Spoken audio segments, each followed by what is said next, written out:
A continuación, veamos cómo determinar la ecuación de una recta en el espacio tridimensional llamado espacio R3. Para determinar la ecuación de una recta, tenemos tres maneras de hacerlo. La primera es la llamada ecuación vectorial de la recta, sea un vector no nulo, denotado como U, y P sub 0, un punto cualquiera. Se define la recta L como el conjunto de puntos P, tales que el vector P sub 0, P, el vector que une los puntos P sub 0 y P, es paralelo al vector U dado inicialmente. En nuestro esquema, por ejemplo, podemos notar que el punto P sub 0 es un punto cualquiera de la recta, el punto P es un punto genérico de la misma, y el vector U, es el vector que de alguna manera va a guiar eh, la obtención de pues, nuestra recta. Entonces la definición dice, la recta está formada por los puntos P, de modo tal que el vector P sub 0P es paralelo al vector U dado inicialmente. Esa es entonces la condición que define a esta figura geométrica, a las rectas en el espacio tridimensional. Si manejamos un poquito con la teoría de vectores esta condición, recuerden que si dos vectores son paralelos, uno de ellos es igual a una constante multiplicado por el otro, una constante real multiplicada por otro vector, que además las componentes de un vector pueden obtenerse restando el punto final menos las coordenadas del punto inicial, y a partir de ello encontraremos la siguiente manera de presentar a una recta. La recta L está formada por los puntos P. Otra vez aquí P representa un punto cualquiera de la recta, que se puede escribir de esta forma. P sub 0, que es un punto de paso, así vamos a llamarlo en adelante, es un punto cualquiera de la recta, más T veces el vector U, donde el parámetro T, esta constante T, varía sobre todos los números reales. Esta es la manera que vamos a determinar la ecuación llamada vectorial de una recta. Noten por favor que para poder, en efecto, encontrar dicha ecuación es suficiente con tener dos datos. Un punto cualquiera de la recta, llamado obviamente un punto fijo, un punto conocido en la recta llamado punto de paso, además del vector U no nulo, que en adelante va a ser llamado vector dirección. Es una especie de vector guía para identificar todos los demás puntos en la recta. Conocido el punto de paso y conocido el vector dirección, podemos obtener la llamada ecuación vectorial de la recta. Veamos un ejemplo. Ahí es la ecuación vectorial de la recta que pasa por los puntos A y B. Hemos representado a los puntos A y B. Vamos a determinar la ecuación de la recta L que pasa por dichos puntos. Ya hemos comentado en la pauta anterior que es necesario tener un punto de paso, un punto cualquiera, un punto conocido en la recta. Como esta va a pasar por el punto A y por el punto B, podemos tomar cualquiera de dichos puntos, ambos conocidos, como el punto de paso. Fijamos el punto A como el punto de paso.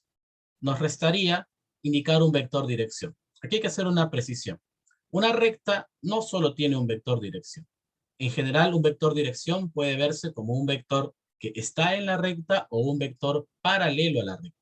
Y en ese sentido, podemos encontrar muchos vectores dirección, todos ellos paralelos entre sí. Para dar una respuesta, para encontrar la ecuación vectorial de la recta, basta con un solo vector dirección. Cualquiera, el más fácil de calcular. Por ejemplo, aquí podemos sumar, y así lo haremos, el vector que va desde A hasta B, el vector que va desde el punto A hasta el punto B. Así lo estamos considerando. Y entonces nuestro vector dirección será el vector U, el vector que va desde A hasta B. Recordemos cómo obtener las componentes de un vector, simplemente restando coordenadas del punto final menos el punto inicial. Así que el vector U tiene estas componentes, 7, 2 y menos 6. Como previamente ya habíamos fijado el punto de paso, decimos, la ecuación vectorial de la recta L está formada por los puntos P. Aquí P nuevamente representa un punto cualquiera de la recta, que se escriben así. El punto de paso A, de coordenadas menos 3, 2, 5, más T veces el vector dirección. T es un parámetro, ¿ok?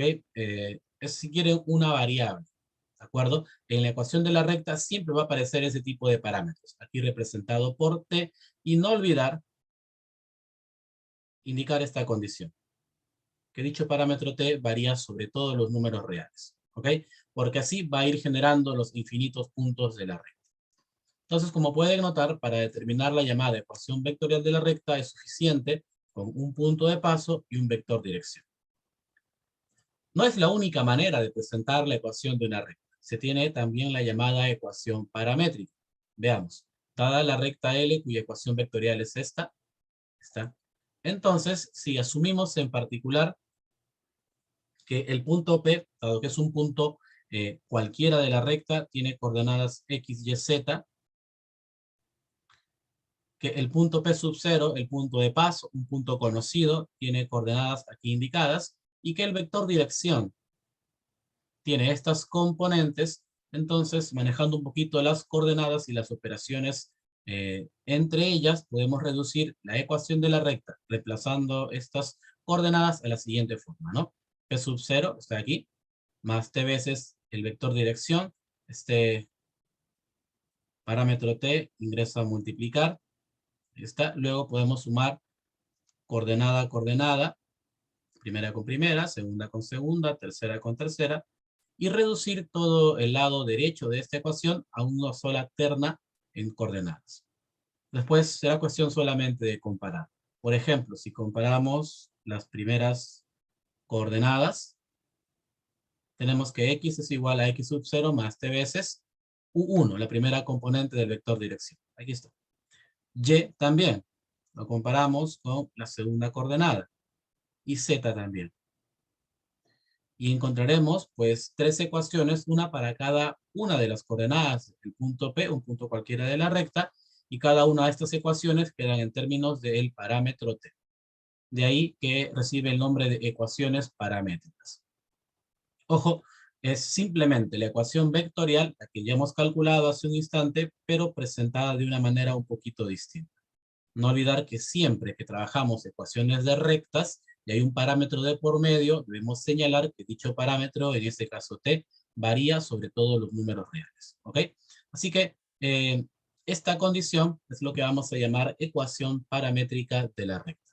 Si tomamos el ejemplo de hace un momento, por el ejemplo número 1, habíamos encontrado la ecuación vectorial de la recta. Aquí está.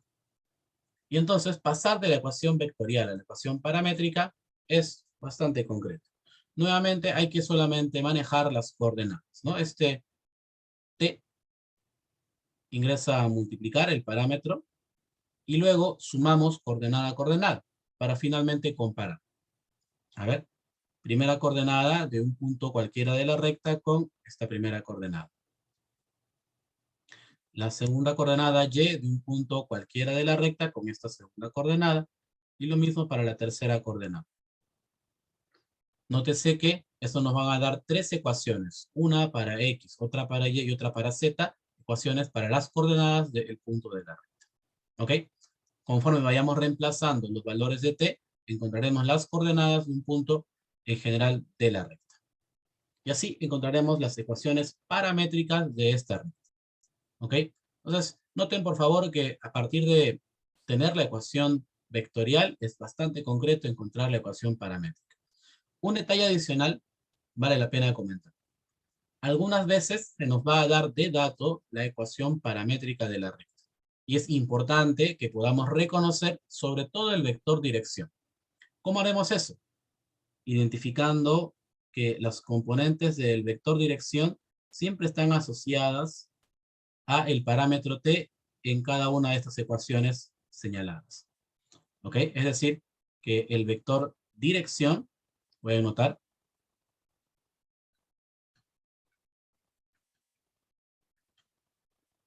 de componentes 7, 2, menos 6, jóvenes, chequen, observen cómo es que están ligadas a cada una de las ecuaciones. Concretamente acompañan al parámetro t. Eso va a ser importante para poder reconocer el vector dirección cuando nos den la ecuación de la recta de forma paramétrica.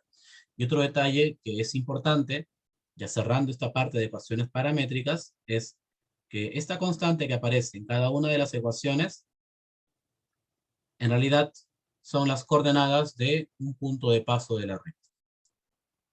Ahí está. Menos 3, 2 y 5 aparecen aquí. Y así podría reconocer las coordenadas de un punto de paso de la recta.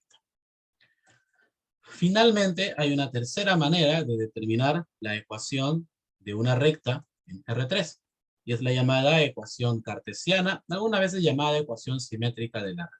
¿Ok? Veamos cómo se obtiene esto.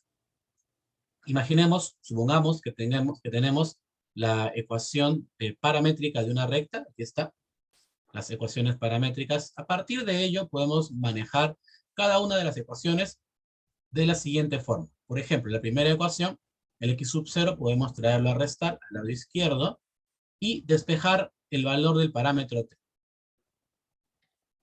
Aquí está, así que el parámetro t despejado en la primera ecuación es x menos x sub 0 sobre u. ¿Ok? Lo mismo podemos manejar en la segunda y en la tercera ecuación, es decir, despejar el valor del parámetro t. ¿Ok? Como se refiere a la misma constante t, al mismo parámetro, estos despejes del lado izquierdo tienen que ser necesariamente iguales. En efecto, los igualamos, ¿no? Estamos simplemente igualando cada uno de estos despejes al valor del parámetro t. Y esta manera de representar a una recta como, vamos a decirlo, una igualdad entre tres expresiones es llamada ecuación cartesiana de la recta. Se le llama cartesiana porque, a diferencia de las dos primeras, que quedan en función del parámetro t, esta tercera queda en función solamente de las coordenadas x, y y z de un punto cualquiera de la recta. ¿Ok? Veamos un pequeño ejemplito. No sin antes indicar, aunque es bastante evidente, que para poder manejar este tipo de ecuación, U1, U2 y U3, estos números tienen que ser diferentes de 0 para que podamos traerlos a dividir. ¿Ok? Muy bien. Y entonces, a ver, el ejemplo que estamos manejando hace un momento, teníamos las ecuaciones paramétricas, ¿no? Ahí están. Y entonces, para poder dar como respuesta, para poder hallar la ecuación cartesiana, simplemente tenemos que de cada una de estas ecuaciones despejar el parámetro t. De la primera ecuación, el menos 3 a sumar, ¿está? Y luego despejamos el parámetro t trayendo el 7 a dividir. Ya está despejado el parámetro t. De la segunda ecuación hacemos lo mismo, el 2 a restar, luego este 2 que está multiplicando t a dividir, despejado el parámetro t. Y así, en cada una de las ecuaciones paramétricas despejamos el parámetro t. Luego igualamos los lados izquierdos de estas condiciones. Y como pueden ver, encontraremos la llamada ecuación cartesiana. X más 3 sobre 7 igual a y menos 2 entre 2 igual a z menos 5 entre menos 6. Así que, si es que uno quiere determinar la ecuación cartesiana, pues, primero tendría que encontrar las ecuaciones paramétricas antes de la ecuación vectorial. En realidad, en los problemas no nos van a pedir por un tipo de ecuación, nos van a pedir simplemente hallar la ecuación de la recta. ¿Ok? En ese sentido, se sugiere siempre trabajar con la ecuación vectorial. ¿Está bien? Lo que sí puede ocurrir es que nos den como dato la ecuación cartesiana o la ecuación paramétrica. Si eso ocurre, lo que tienes que identificar plenamente es el vector dirección. ¿Ok? Sobre todo el vector dirección de la recta. Y en el caso de la ecuación paramétrica, ya lo comentamos, te preguntarás, profesor, y en el caso de la ecuación cartesiana, ¿cómo reconozco las componentes del vector dirección? Así, los denominadores de cada una de las fracciones representan las componentes del vector dirección de la recta. Observe que para la recta L, el vector dirección es de componentes 7, 2, menos 6, y esos mismos numeritos aparecen como denominadores de cada una de las fracciones. Eso no es una coincidencia, es la manera en que, si yo tengo la ecuación cartesiana de la recta, podemos identificar las componentes del vector dirección. Insisto, hay tres maneras de determinar la ecuación de una recta: la ecuación vectorial, la ecuación paramétrica, la ecuación cartesiana. Todas son equivalentes. A no ser que el problema explícitamente pida por un tipo de ecuación, se trabajará de esa forma. De lo contrario, nos inclinaremos siempre por la ecuación vectorial. Recuerda que para ese tipo de ecuación se requiere solamente un punto fijo, un punto conocido de la recta, además de un vector dirección. De esta manera, entonces, determinaremos las ecuaciones la ecuación vectorial de una recta.